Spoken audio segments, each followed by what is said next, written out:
Good afternoon. So I stand between you and spring break, right? So I've got a tough job. I would like, before I get started on this presentation or this talk, to get you guys going just a little bit, because you probably had lunch, you're probably tired, you're probably ready to go. So do me a favor and stand up. Oh man, we're gonna play 2 games. Yeah. The first game is called Shake, Shake, Shake. All you're gonna hear me do is say, shake, shake, shake, and you're gonna walk around, you're gonna shake people's hands. Shake, shake, shake, and, yeah, some of you might do a different shake, but I need you shaking hands, all right? And when I say stop, I'm just gonna ask, I'm gonna say something and you need to exchange whatever I'm asking between you and that person. You with me? All right. So here we go. We're going. Shake, shake. Go. Move around. Shake, shake, shake, shake, shake, shake, shake. Stop. If there's only 3 of you, that's all good. So tell that person your name, or persons your name, and if you could be a superhero, who would that be?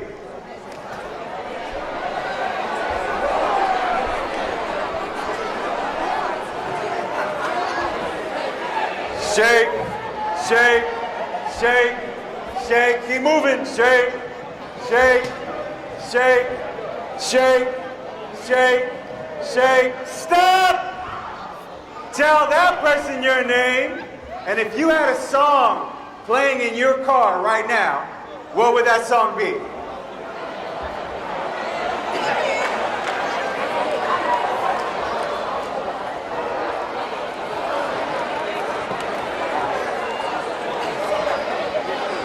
Shake, shake, shake, shake, shake, shake, shake. Stop! Tell that person your name. Tell that person your name. Patrick, I'm John.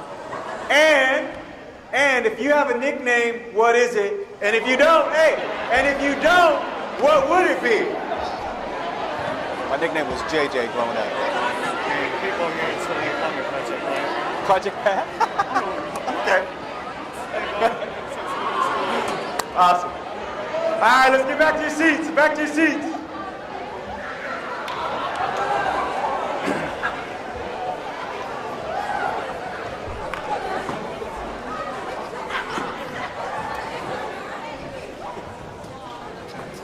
Okay.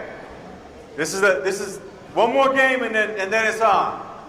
This game is called That's Me. Very, very simple. When I make a statement that resonates with you, you stand up and you would say, that's me. You with me? So let's just test drive that real quick. I go to Memphis Catholic. That's everybody, right? So some of you are just like, either mentally like, bro, I'm not standing up. Okay? I'm just saying, right? But that's simple. If I say something that resonates with you, stand up and you say, that's me. Okay, you ready? All right, bear with me. We're almost on spring break. I'll get you there. We're almost there. All right, so the first one is, I prefer Snapchat over Twitter. All right, okay, there we go. And I see we're waking up, because it wasn't even just that me, it was like, that's me! Right, like there was some stuff in there. All right, I prefer Instagram over Snapchat. Why? Hey, don't fall to the peer pressure, do you? Do you? Okay, good. You ready? MySpace. Wow. You don't even know what MySpace is, man. You're like, oh, my granddaddy does, though. You know, Grandpa knows. Okay. Here we go. Here we go. Chick-fil-A is better than McDonald's. Okay. Go ahead, Chick-fil-A. Hey, where I'm from, I gotta drive like 35 minutes to get to a Chick-fil-A. I saw like 3 on the way here. That's great. Okay. Facebook is for old people. I finally got my man to stand up. Hey, I'm not gonna lie. I'm not gonna lie. That kind of stung just a little bit. Just a little bit. I'm not even gonna show you my phone. Okay? All right. Here we go. So we get a little deeper. Maybe a little bit deeper. My parents don't understand me. That's me. Okay. All right. Hey, for those of you who just stood up, your parents are waiting for you in the parking lot. Just kidding. We're just kidding. All right. I can't live without my music. Okay. You good? You all right? All right. Okay. Here we go. Last one. I know you guys are having fun, huh? You're like, no, we're gonna have to talk in a minute, okay? Last one. I believe that true love still exists. That's me. All right. Appreciate it. Hey, thank you, ladies, and the 3 gentlemen who stood up. I'm with you. Okay, so my name is John Sablan, and I'm coming to you by way of Northern California. All the way from California. So this is my first time to Tennessee, which is my first time to Memphis. And so everybody's been very welcoming. I appreciate the love I've received since I've gotten here last night. So I want to know grade-wise, 7th graders, where you at? Oh, look at it, we're proud. Okay. 8th graders, where you at? Yeah. Now I heard the freshmen are gone, right? Fresh what? Freshmen. They here? Okay. Sophomores, where you at? All right. Juniors, where you at? Seniors. Oh, yeah. Real life's coming, seniors, right? So, hey, juniors are like, bye, right? Seniors are like, what? Whatever. Okay. So I want you to take a trip with me back to my junior year in high school. Okay? It's like 3 years ago. Just kidding. Longer than that, trust me. My junior year in high school. Okay? So I'm in advanced placement courses. Any of you who may be exposed to AP, right? You know about that AP grind, right? Study, read, study, all that. So it's the spring semester of my junior year. And there was one of the students in my class who had a gracious family member who had access to a beach house. So what we did was our teacher said, look, you guys have been working really hard. And we're getting ready for this AP exam, right? So, hey, we're going to go out, we're going to study, but we're also going to have some fun. So it's like, cool. So we go out there, they got the approval of all the parents, so we're out there for 3 days. Well, on that second day, when we get to just kind of hang out, we're all at the beach, people making sandcastles, people just chilling out. One of my friends is like, hey, bro, you want to go boogie boarding? And I'm like, boogie boarding? Yeah, I was like that too, girl. I'm like, boogie boarding, because I grew up kind of ghetto, so when he said boogie, I was like, boogie, right? And he's like, no, boogie boarding is like surfing, only it's not. I'm like, I still don't know what it is, right? And he's like, it's what, bro, you scared? And I'm like, I look around, right, who's watching? Scared? I'm like, no, give me that boogie board, right? So we start walking out. Everybody's watching. John. Because I was kind of a leader right out there. So I was like, everybody's watching. And in reality, so we're walking out to the beach, right? And in reality, I'm terrified. Because the last time I was in the water was when my dad threw me in the pool at 11 to teach me how to swim, right? Some of y'all know what I'm talking about. Swim like a rock, straight to the bottom. So I'm like, man, I'm not trying to touch water. It looks nice. It looks nice, but here we go. So I'm like, okay, I'm following this guy. So we're swimming, right? We're putting our heads down. I couldn't even swim that well, but I'm just like, all right, I'm gonna be cool. People are watching. So I'm swimming, we're swimming. Next thing you know, we look up and we're like way past the buoys. And he's like, hey, bro, I think we went too far. And I'm like, you think? He goes, maybe we should swim back. I'm like, yeah, let's do that, right? So we start swimming, right? So we're swimming hard as we can. Only one problem. We're getting pulled back. So I look up, and he looks up, like, we got to keep swimming. So we start swimming. We're further back. We got caught in a riptide. The harder you swim, the more you go backwards. So we got to call for help, right? So we're trying to balance ourselves on these boogie boards, and we're like, help! We see some people, right? You can see them, they look like ants. Help! Right? We're yelling. And you can see them, they're like, oh, hey, look at them. They're so cute, they're having fun out there. They're kind of far, but you know, they're kids, they'll get over it, right? They keep walking. So I'm like, okay, what are we gonna do? So my friend, he happens to get out of the riptide somehow as we keep trying, right? And then he's like, bro, take my boogie board. And so he gives me his boogie board. He starts swimming back to the shore like Michael Phelps. I'm over here getting ready to die, right? I'm like, I'm 16 years old. My life's in front of me.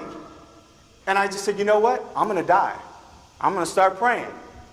So as a Catholic, I'm like, well, I'm going to pray the Hail Mary. So I'm like, Hail Mary, full of grace, the Lord is with thee. And then boom, wave hits me. Moves me a little bit closer. I'm like, okay, let's try this again. Hail Mary, full of grace, the Lord is with thee. And then boom, a wave hits me. I'm like, shoot, I'm going to pray the whole rosary. I don't even know what it is, but I'm going to pray it. I'm going to try it, right? And then boom, wave hits me. It gets me close enough to where people could come and reach me and grab me and pull me onto the shore. And there I was, shivering just like a little baby, freaked out. In all reality, I had no business being out there.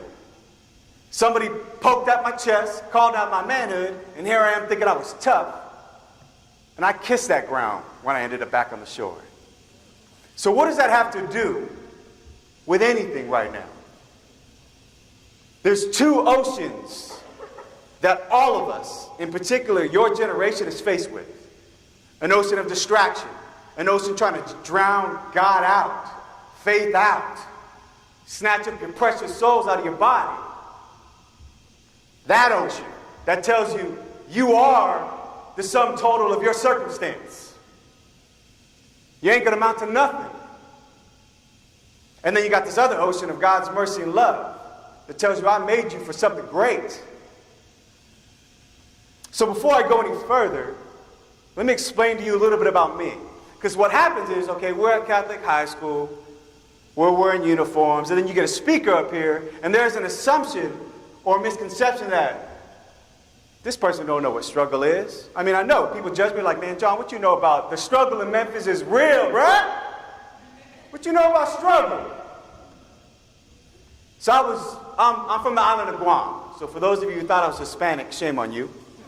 Okay, you're like, what? Yeah, right? People, everywhere I go, especially in Cali, right? They're like, they start to speak Spanish. I'm like, I'm not Hispanic. They're like, it don't matter, you look like one. You should speak Spanish, right? I'll be like, I'm confused. I'm from the island of Guam, right? So I'm not Hispanic or Latino. I'm from the island of Guam. It's a Pacific Islander, like Hawaiian, Samoan, Tongan, right? Something like that. So I'm from the island of Guam, a very Catholic island. I was born into the faith 27 days after I was physically born, but I wasn't really raised in the faith. You see, because I had a father who was an alcoholic. And anybody who deals with alcoholism, experiences alcoholism, knows the trauma, the humiliation, and the struggle of that life.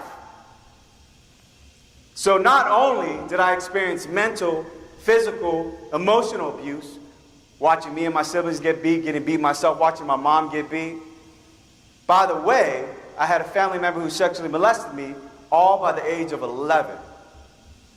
So by 11 years old, y'all, 11 years old, my idea of God, self, self-worth, people, was completely destroyed and ripped out. 11. Anybody here 11? You're like, I just turned 12, I'm safe. Right? But 11 years old. I should be worried about, what to wear for school. So when I step on stage, my point is to let you know that I know about struggle. It's no surprise that if I experience all that by age 11, age 12, I get arrested. And then I get exposed to everything that's dark in the world. whether that be pornography, drug abuse, alcohol, sexual promiscuity, gang-related, everything that's tugging at you. You know what happened is I ran with the wrong crowd. I found broke people because I was broke. And hurt people hurt people. So I'm like, nobody knows my struggle, just like you guys are probably thinking, maybe. And I said, I'll find that. I'll find my family. And then I got what some of us may know is the Tupac Mentality. It's me against the world. Because of the people that are supposed to take care of me don't, I got this. Well, did that get me out of victim mode? Sure. Did I have a reason to be angry? Yes or no? I did, right? So I went from victim mode to survivor mode.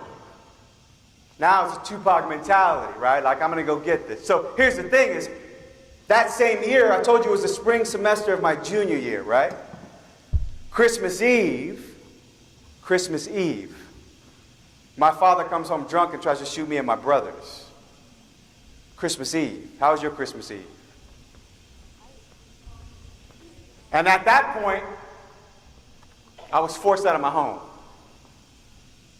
So statistics will show you and tell you that I should be dead, homeless, or in prison.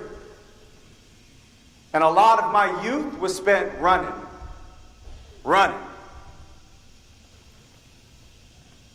from the cops, running from people in authority. And I had two lives.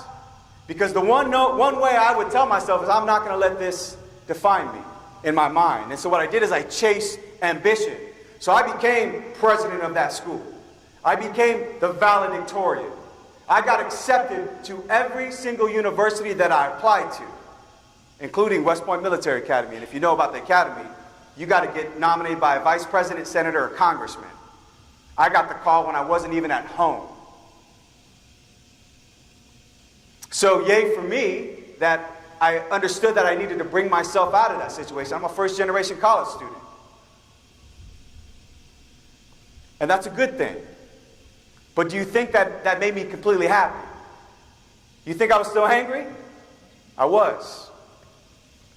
There's a leadership expert by the name of Simon Sinek.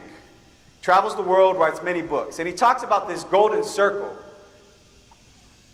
And he uses Apple. Any iPhone users, if you are, right? So Apple. He says Apple is a great company. Why? Because people in the company know their why. Most people know what they do at a company. They may know how they do it, but they never really know why they do it. And I thought about that for a second. I said, you know, that's a pretty good philosophy, but it's missing something. And this is my message I bring to you all today, is that you'll never get to your why until you understand your who. You with me? You'll never get to your why unless you understand your who. Because your mission, your purpose, is directly tied to your identity. And so for a broken guy like me, who experienced all forms of abuse by such an early age, my view of my who was completely shattered. I saw myself as the sum total of my fears and my weaknesses, of my abuse. I became a victim of the circumstance, and I let that define me. And even though I have some achievements that I overcame with, that never really fulfilled me. And right now you have a world that's telling you to do you and get yours. Maybe some of your situations are very much like mine. Maybe it's even worse for you. And does that define you? Are you going to allow that to dictate every decision you make in your life in a negative way? Because my dad is my dad. He got handed down crazy. I'm not here to demonize my father. I'm not here to demonize my family. But I am here to say that we all have choices. I have two older brothers and a younger brother and a younger sister. My two older brothers in particular face, between us three, the most abuse in the family. We did a lot to try to protect my younger siblings. I today stand before you speaking about your purpose, your work, about God, about faith, about your call to be great. And I've got 3 brothers who are divorced, 3 brothers who struggle with any type of relationship with God, a brother who's a 2-time felon. Why? Why? What's different between him and me? Choices. And I've had tearful conversations with my brother. It breaks my heart, guys. I've got 16 nieces and nephews of whom I don't have relationships with because we serve different gods. We live different life. I am not going back to where I came from. Amen? I'm not going back there. And they're still trying to live in that past. They're trying to live in that shadow. They're still in the victim mentality. They don't even want to be survivors.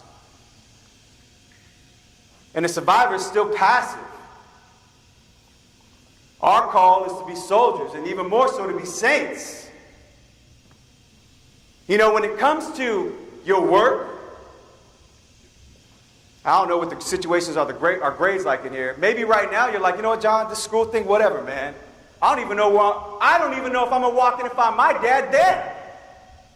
I don't even know. I mean, my dad's not even in my life. My mom's not even in my life. Or my mom's got to work 3 jobs to get me a meal, maybe.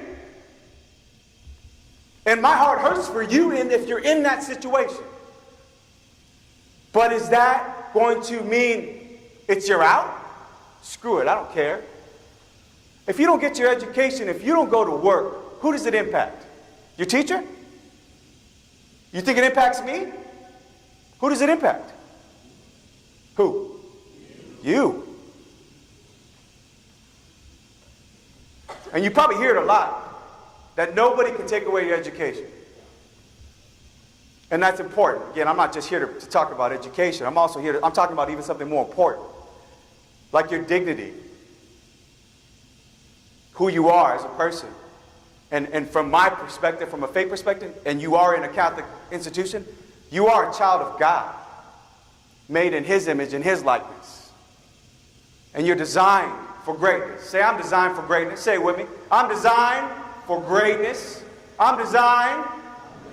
I don't think any one of y'all woke up today and say, hey man, I want to suck today. Anybody wake up like that? You're like, well, I'm going to hit my alarm and be like, man, I can't wait to suck today. Anybody do that? No? Some of you are like, well, kind of, man. Okay, we have those days, right? But you don't wake up and be like, dang, I can't wait to suck.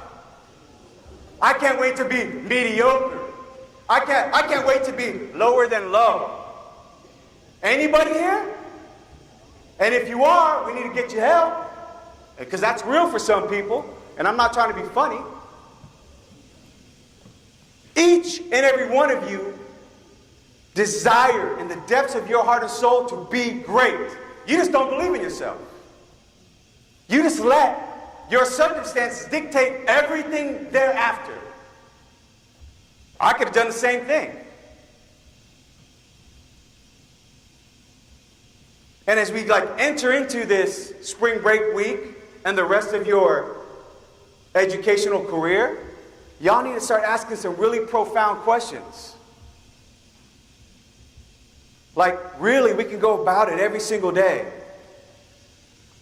But have you really asked yourself, well, who am I? Like, what is my purpose? What's the family life that I come from? Is that what I want for me? Am I going to let the brokenness, the woundedness, the trauma, the hurts, the disappointments affect me negatively? Or am I going to use that as a fuel, as a fire, to be change in the world, right? We live in a crazy world, yes? That we're crazy. I mean, we know about all the shootings that are going on. There was another one in Northern California today. We're just looking at that. Northern Cali, 2 hours away from where I live. Another one.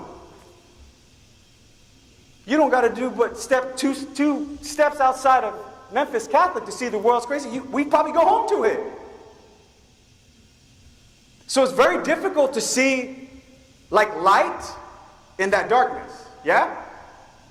But here's the thing for you. I've heard other inspirational speakers use this example. You guys ever see stars? Stars in the sky? Can you see them in the day? When do you see them? At night. In the dark. And what I see is several hundred stars. But do you see that? Do you see a star? Do you see somebody designed for greatness? That's a real question, y'all. Because like there's two types of people in this world. People that say and people that do. Are you a sayer or a doer? Do you walk or do you talk? Huh? That's the gut check. Even the 7th graders are like, dang, John, I'm just trying to get through math, bro. Why are you getting all intense, right? Dude, trying to make it through theology class, you're getting all crazy on me. No, because this is coming from a place of love. Like true love, y'all, is willing the good of the other person and doing something about it. Not standing still. Maybe the oldest person here is 18, 19 years old. If I had somebody that stood up here when I was 18 and 19 years old telling me that there's a better way, I pray I had somebody like, I wish I had somebody to tell me that, you know what, the way you're living, John, I'm sorry for everything you went through, bro, but that's not you. That's not what you're called to be. Any athletes in the room? Raise your hand if you're an athlete. Now, you work out, right? You work on your game, your skill, you're like, kind of, man, a little bit, I'm getting there, right? But why do you work out? To get better. Do you surround yourself with other players that challenge your game or not? Yeah. Because psychology will tell you that you become the average of the 5 people you hang around. Who are you hanging around with? Good people or bad people? People that make you better or make you worse? This is what we're talking about. Like, you want to get out of your situation? How many of you want a better situation? By show of hands, if you're brave enough, who wants a better situation than what they have right now? Raise your hand. Okay, of those people with your hands raised, keep them raised. What are you willing to do to get there? That's the $65,000 question. It's because we can all say we want to do something. But when it's time for the rubber to meet the road, the flesh to the bone is who's willing to do something about it. A perfect example of that. How many of you think it's good to eat healthy and to work out? Stand up. Stand up if you think it's good to eat healthy and to work out. Stand up. Y'all looking around too, like, let me see. I'm the size of the room. Who's not standing up? Okay. Of you standing, of those same people who said, I think it's a good idea, how many of you diet and work out more than 4 times a week? Yeah, go to sit down. Go ahead, sit down. All right. So that's a lesson. Go ahead and take a look at the ones still standing. All right? Go ahead and sit down, my friends. You just got a lesson in ideals versus values. Oh, that sounds nice. That's good. But somebody who values something sacrifices and does something about it. So you can say you want a better scenario, but are you willing to grind for it? We talk about the grind. Are you willing to work as hard as you can to overcome those obstacles? There's a scripture passage in all of the synoptic gospels, Mark, Matthew, and Luke, that talks about the Garrison Demoniac. Okay? And so this demoniac had multiple demons. He was possessed. And he used to walk around naked in the tombs, and they couldn't chain him down. And he used to block the roadway so people couldn't even pass the road. So Jesus, when he shows up to visit this town, the demoniac runs up to him and says, "What do you have to do with us, Son of the Most High God?" And Jesus says, "What's your name?" And he says, "Legion, for we are many." And legion is like a legion of army, like 6,000. So when he's saying legion, this person is possessed with over 6,000 demons. And the story goes on to tell in Scripture that Jesus then sent him away into the swine, and then that man was healed of his possession. And then the blockage was removed. People could travel the road. And so that demoniac, that man who's now freed from the demons, went back to tell everybody in the town, and the town all runs up and like they're amazed, but then they ask Jesus to leave. You need to leave. Is that weird to you? That imagine this in our own town. If there was a demon that was always blocking the entrance right here, causing ruckus, right? Scaring all of you. And I showed up and I got rid of him, and then you finally can walk freely. And you say, John, you got to go, man. It's as if those people got comfortable with that obstacle. And so my question for you is, what are the demons in your life? What's the obstacle in your life that you're comfortable with? That now becomes your reason that you could just give up. That you can say, you know what, I'm not going to try. Because it's too hard. It's too difficult. Because I've got to reevaluate my life, John, and then I've got to make changes. I've got to decide that this friend isn't good for me. This lifestyle isn't good for me. This relationship isn't good for me. And I'm not strong enough for that. But I'm going to complain about it over and over and over again. The definition of insanity is doing the same thing over and over again and expecting difficult or different results. You got to be renewed in your mind. In order to be renewed in your mind, you got to be renewed in your hearts. And so if you have to be renewed in your hearts, you got to decide and really evaluate, what am I putting there? Jesus in the gospel tells us, from the fullness of the heart, the mouth speaks. How are you speaking? Proverbs 18:21 says, death and life is in the power of the tongue. That means that we speak life or death onto somebody. Are you speaking life or death onto people? When somebody encounters you, are they better or are they worse?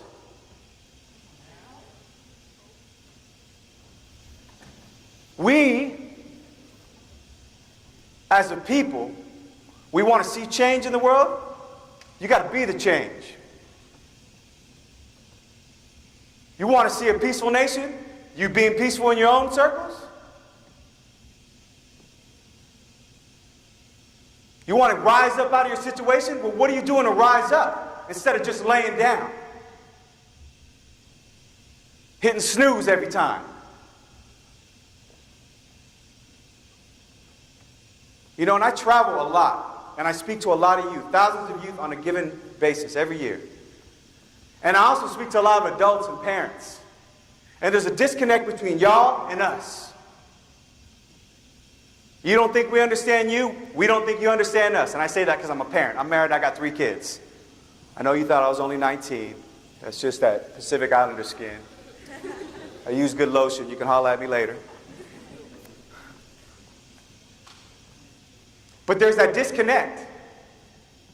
And we don't even want to get intimate with one another. We don't want to know each other. And I don't mean intimate in a sexual way. I mean intimate like, who is the person behind you? Who is the person behind you? You're not your struggle. You're not your family scenario. You're not that failed class. You're not that ambition to get on the basketball team, but you didn't even make the cut. That's something about you. You may have a like or a dislike, yeah, but that's not the you.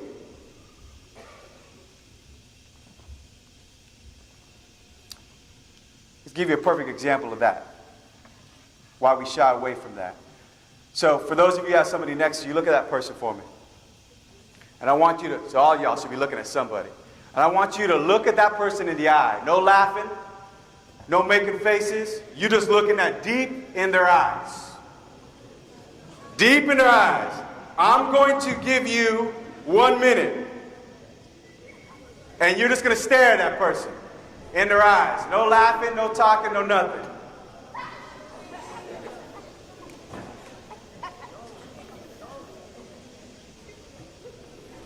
No talking, no laughing. You only got 45 more seconds, not that long. Keep looking at them. And I'm not saying look at the eyebrow or look at the nose. I said look them in their eye. In their eye. Don't look at their pretty hair, that mole on their chin, the hair on the mole.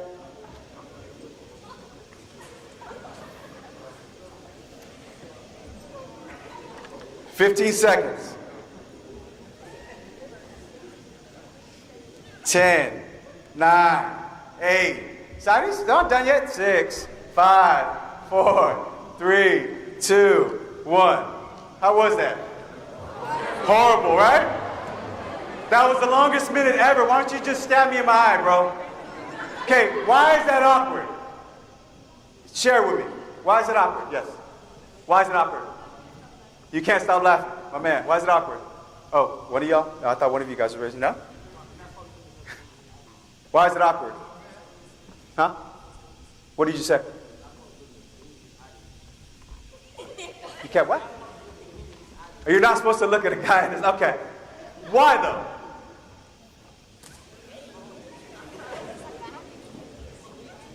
Yes, my man. You don't look at people that long, right? Does somebody have back here? No? Well, I mean, for guys, right? Like back in my day, it was like when you looked at me for more than 2 seconds, like, what you looking at, man? Right? That's what it is, right? You got a staring problem? Matter of fact, we used to have language in my islanders would be like, do I owe you money or what? And I'd be like, what you talking about? I'm like, quit looking at me. But you see what that culture does? We don't want to look. Why? Because it feels weird, but you're vulnerable. When you're looking at me, there's a certain level of intimacy you need to have. Like intimacy, like into me, see. You can see the me behind the me.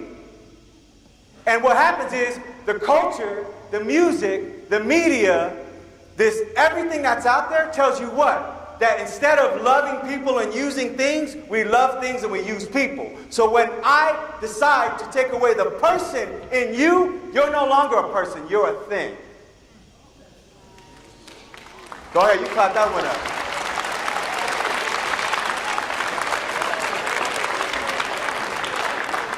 So the reason why it's uncomfortable is because we're uncomfortable with ourselves. You don't know you. You don't spend enough time with you. You sit there and try to put on the fronts just like I do every single day. The mask that we put on. Because we'd rather be popular than be loyal. We'd rather be famous than be faithful. You'd rather be liked and followed than being loved and being a leader. To love means to give yourself away in complete gift. Like the cross. That's why I love my Catholic Christian faith. Because I'm shown what it means to be a man. A biblical man. That my life matters nothing unless I give it away. First to my wife, and then to my children, and then all y'all. I'm here not because of any other reason other than love. The world tells you, and a lot of you didn't even stand up, that there is no true love. And I'm here to challenge you with it. There's love. You were made out of love, for love, to love, from love. Yeah. You were made out of love, for love, to love, and from love. So your hearts will be restless until it rests in God, and it's rested in serving each other, until it rests in, instead of using people, you love them. And loving them means you lead them to a better version of themselves. You make them better. That the power of death and life is in your tongue, is in your actions, is in your prayers. It's in everything you're doing to make yourself better so that they can be edified and by your very presence. So as you enter into spring break and you break away from the school things, maybe I challenge you to not consume yourself with things that don't make you better. To really think about when you come back, what do you guys got, a week off? So when you guys return to school in a week from now, that you've made a commitment to yourself, that you're not going to let your situation or your circumstance define you, and that you truly decide to change your circumstance. Because in the end of life, whether that's tomorrow, 2 years, 20 years, 40 years from now, the only person that's going to be responsible is the person in the mirror for everything that you did and everything you didn't do, everything you said and everything you didn't say. That's reality. You can play the blame game, but that got me nowhere other than more hurt. So it's a blessing and an honor to be here with all of you. But I do want to leave you with that. Your who matters. And that who is a child of God, made in His image and His likeness, designed for greatness, made for more. The world needs not survivors, they need saints. They need people who are willing to lay their life down. Just like our Lord said, no greater love than this, than to lay down one's life for a friend, for a brother, for a sister.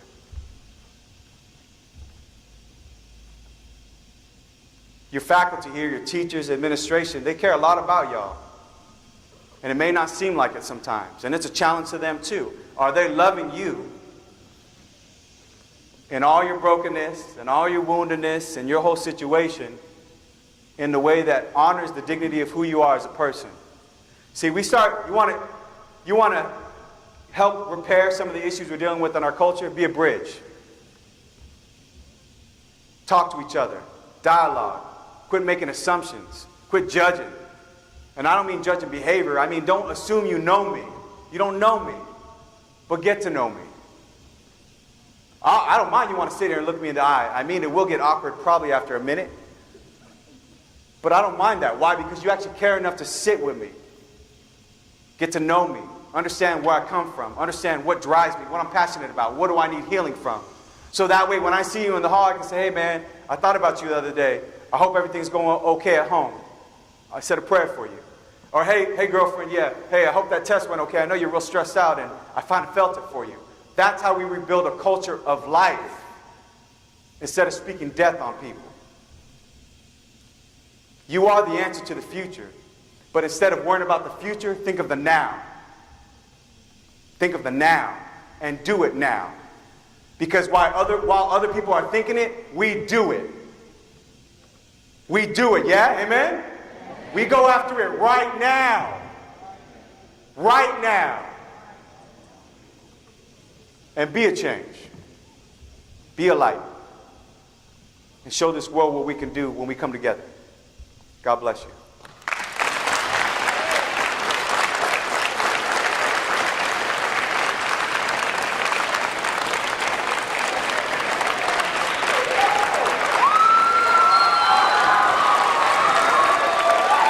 Wait, keep doing it. Keep doing it. All right, keep doing it. Keep doing it.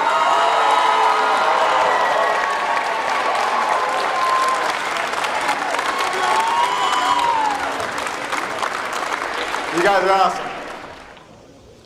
I'm all yours. Anybody have questions you want to ask me? Raise your hand. Yes, my man back there. Stand up so we can yell it out. The island? Guam. G-U-A-M. Where is it? The Pacific Island just south of Hawaii, Japan. It's a little island. It's 38 by 8 miles long. 150,000 people. It's very small. Yes, my dear. Yes.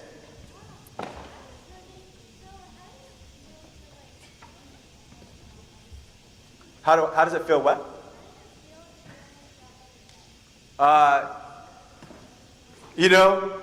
She asked, how does it feel to be almost shot by your dad?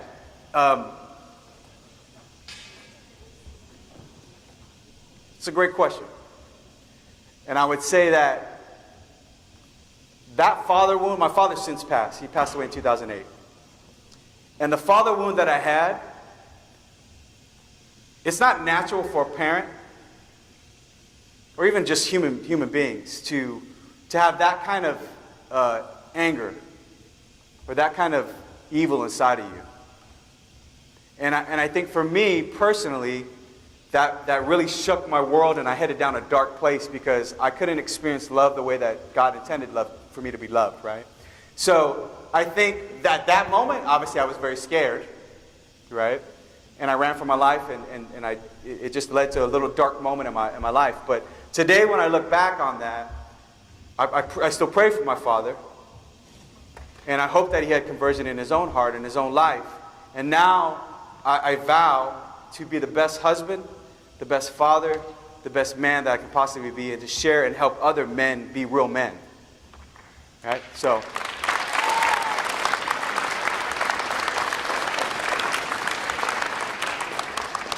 who else? Notice I get hot because I just like fire, right? So sorry. Yes. I was what? Yes. I was molested. You said molested? Yeah. I was sexually molested by a cousin.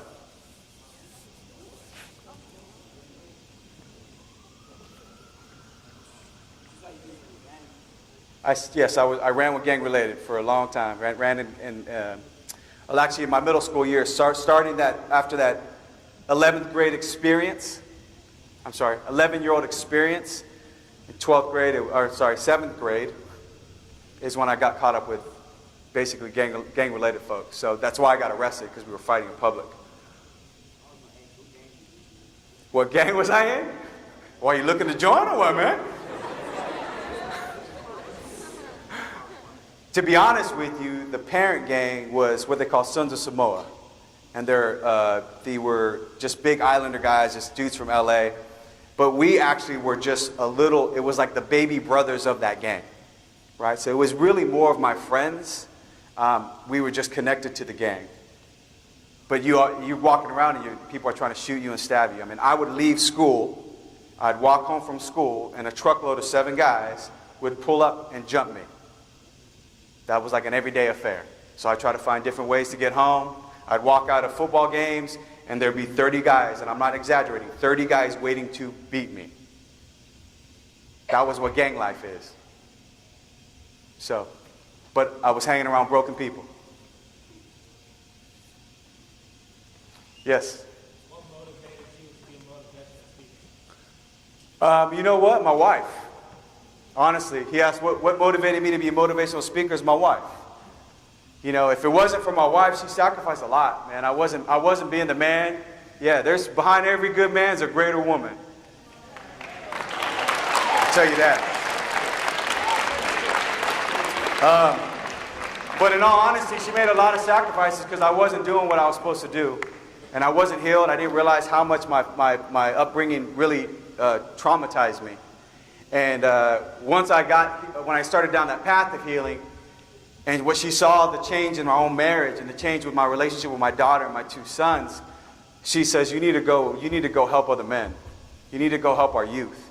Because there's too many people like you, unfortunately. My wife comes from broken. You thought I had it bad. She was on her own at 16. She comes from divorce. She comes from abuse. And so you put us together, we were firecrackers. You know what I mean? We were just, if there wasn't God in our life, it's like a match made in hell, because we were broken people, you know? And we're high school sweethearts. So I met her when I was a sophomore. And, I believe that God set us up together because that's the only way that I was going to get back to Him. So she's really my motivation. And now my kids are my motivation. And honestly, you guys are my motivation. If I really say that I love you, well, what am I willing to do about it? Am I going to come up here and you think it's easy? No, you got to unzip yourself and be vulnerable. And say, you know what, I'm broken. I come from hurt. Yeah, I was molested. Yeah, I was this. Yeah, I was that. But that don't define who I am. Come over here and give me a hug, and then let's call it a day. Let's go to work. Right?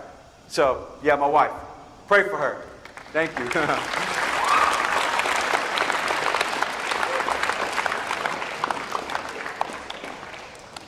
Any other questions? It could be anything. Well, maybe not anything. Put his hand on. Okay, well, fine. Did somebody ask? Yes. What's my favorite part about doing this? This part of it, actually. When people actually open up and want to be better, it's those personal conversations that somebody says, you know what? Like, hey, John, that story touched me. Thank you. I want to be that. I want to be a better man, or I want to be a better woman, or I came from abuse too. What did you do to heal? So when I can help you down that process of healing and inspire you just to change, that's worth everything. That's worth everything. Yes. Yes. How tall am I? How old? How am I? How are you? I'm good. I'm confused. Help me out. I'm not. How are you? I'm good. Yeah, I see the R, girl. How are you? I'm great. Yeah. What college? I just went to a state university. So what happened is I went to West Point. So if you know what, anybody know about the military academies? You got Annapolis and Air Force. They're really hard, right? So I left. I got nominated by a congressman, and I thought, and the island of Guam got all crazy. They started writing papers on me. They sent me to go see the governor of Guam. They sent me to D.C., and I felt like, I don't want to go to the military. I don't want to go to the academy. But what am I going to say? So I went to West Point for 2 months. I just did the Beast Barracks, and then I left. I decided this ain't for me. And everyone was upset, and that was a choice. That was a choice I made. So I ended up all the scholarships I did receive all went away. And yeah, exactly. Because I took on West Point, which is a $250,000 scholarship, and I cleaned the house at senior awards night, and they all went away because I went to West Point. So I came back. I applied to the colleges I wanted to go to. Couldn't happen. Nobody gave me money. I wasn't living at home. And so I just went to work, put myself through school. So I went to a local state university, got my bachelor's in science and computer information systems, and then I went on to get my master's degree in business administration. I'm working on my second master's and master's of theology.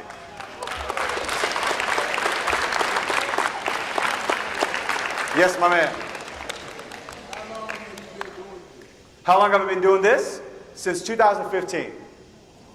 2015, and I was sharing with the gentleman, Bill, who brought me out here.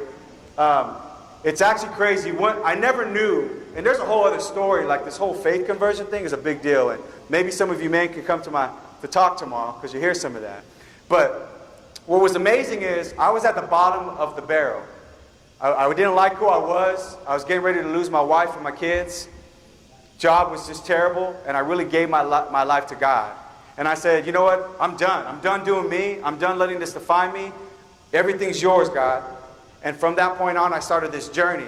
And I never would have guessed I'd be here. But I did a bunch of talks last year, right? All the talks I did in 2017, I'm doing more than that in just these first 3 months. Right? So when you give your life, and you fully surrender, and you are living out what you're being called to do, God's going to bless that. So it's been since 2015 to doing it. Yes, yes. Do you watch Eric Thomas? I do watch Eric Thomas, of course. How bad do you want it? Right? Eric Thomas, there's Jeremy Anderson, there's a couple of these other guys that are really good motivational speakers. And they're coming from a place of, and the nice thing about what they're doing, Dr. Eric Thomas, right, is these guys know hard, they know struggle, they know homelessness, right? But they also know that you can't just be overly ambitious in going after what the world wants. They care about your soul too. And so there's an element of spirituality and faith that's really good. But yeah, who doesn't know Dr. Eric Thomas? Right? Yes?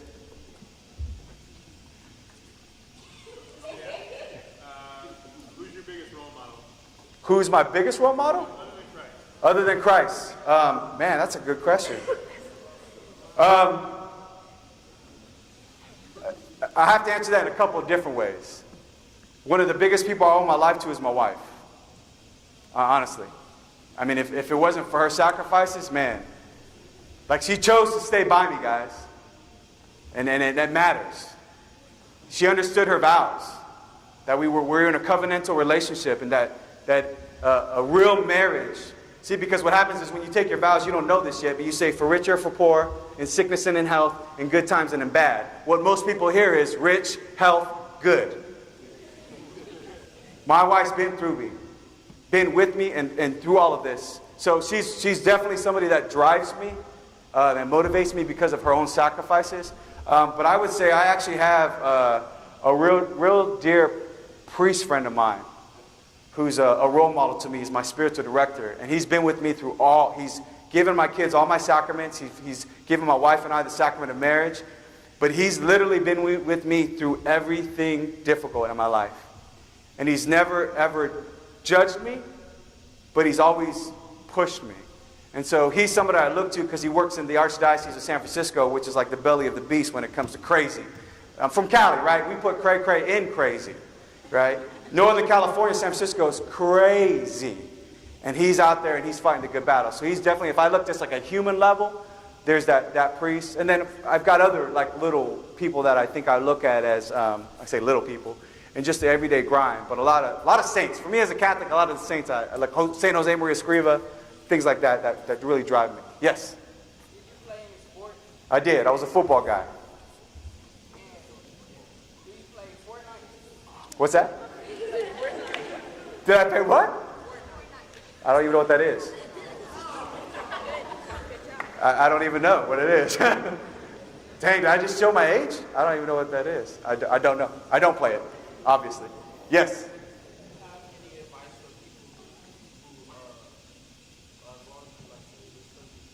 Do I have any advice? Yeah, let's find help. Right? So here's the thing is we got to break cycles, man. And for a long time, I just perpetuated the cycle. Right? Meaning I just kept doing what I was doing. I fed into the culture. Don't let the culture define how you're going to deal with this issue, but get help. Sometimes that's mental health help. See counselors here. Sometimes that's spiritual help. Right? And see, I ignored the mental health. I ignored it. I ignored the spiritual. All I said is, well, I'm going to go get rich. That's what I said. I'm going to go be that guy. 6 figures by age 30. 6 figures by age 30. You think that solved my problems? No, I was still broken. Right? So I would say if somebody you need to seek help. And you need to seek help from people that are really trying to help you. Not hurt you, not oppress you, not lead you down the wrong path, but somebody who's going to value what you value and hopefully lead you to a set of values. And I think that should be mentally, emotionally, spiritually. But find somebody that can help you. And there's plenty of resources. And I'd be happy to point you in several directions if you need to. So you can come see me after. Okay? Yes? This question is kind of like a three-parter. Okay. You came all professional right now, man. I'm just like ready. Like, go ahead. Okay. So how old are you? What is Oh, jeez. your annual income? Yes. And when exactly did your life start turning around, financial-wise? My man. So how old do I look? How old do I look? 36. 40. Dang, some of you are like 40. 44? Hey, hold on. I'm 41. Ah! Hey, that used to be a young thing. What's going on here? I'm 41. As far as my annual income, why are you trying to get in my business, bro? Are you IRS? What's going on? I make good money. That's all I would say. I'm blessed. So I make good money. I work in technology. I'm a technology exec. I don't know if that's where God's always going to call me, but here's what I will tell you. Is I make good money, and it started turning around for me financially. It's funny. When I was chasing the dream, I was doing well, but I was always wanting more. Ever since I don't care about my salary, God's blessed me. I got, I don't even have to worry about my life right now in the sense of finances. But at the same time, I'll tell you, I'll walk away from this job in a heartbeat. In a heartbeat. If it ever crossed between my faith and my family, ever. Matter of fact, when the owners of the company I'm at now, this is a good story. I'm going to give you this as probably one of the last things we can talk about when it talks about courage. They were testing my Catholicism. I came and I said, I left the job I was at. I was working for a $3 billion company, and I was targeted as the next chief information officer. All I had to do was sit there, okay? All I had to sit there and wait for the dude to retire. And that job, and I'm not kidding you, was worth $250,000 base salary. And I probably would get a $50,000 or 50% bonus on top of that if I just sat there. My picture was on the succession plan. But I had to be an ugly, pompous prick, and I had to step on people. Okay? And so I said, not doing it. So I left. So I went to go interview at this other company. I said, hey, you have these values on your wall. Do you live them? And they're like, what? I'm like, you have values on the wall. You respect people. Do you really respect people? And they're like, where's this guy coming from? I said, because I come from a place that has values on the wall too, but they don't live them. And I'm going to let you know now, I'm Catholic, and it's all about God and my family. Okay, we respect that. And then they asked me to do things that were against what I wanted for my family. And I said, hey, I'm not doing that. They wanted me to go to some crazy thing, I don't know. They were big on trying to build social life and hang out. And I said, I'm not hanging out. I'm not going to Vegas. I'm not doing all that. So the owner met with me, said, we need to go have coffee. I need to talk to you. And he says, You mean to tell me if I, the president, the person who signs your text, tells you to go, you're not going to go? I said, not only am I going to tell you no, I'm going to tell you, hell no. And if you ever think you're going to step in between my faith and my family, you're tripping. I come from nothing. I'll work 5 jobs to support my family. And he goes, you're lucky you're good at what you do, or I'd probably fire you. I said, you need me to go find another job? Because I'll be happy to resign right now. Needless to say, I'm still there. They're giving me plenty of raises, and they're happy that I'm there because I make them better. You see what I'm saying? So I said, you know what? Call me out on it. I'm saying I'm Christian. I'll make your company better. I'll make your people better. I'll make my department better. And I've made them better, and I'm there 5 years later. So when we stand firm in your convictions, it shows people what courage really is. So I don't know if we have time, Deacon, for more. They have one more question for you, my man. What's that? I just work at a local retail company in my area. So they have about 20 different stores across 3 different counties. And so my job, I'm the director of technology, and I manage all the technology for the facility. So any of the softwares, the phones, the servers, all the security stuff and the cybersecurity, that's all me in my department. So it's a local private firm because I'm done with big company. I just work for a little private guy, multi-million-dollar company. They take care of me. It's a 7-minute commute. I get home to my family. I get to take days off and come and preach. Life is good. God's blessed me. All right, guys.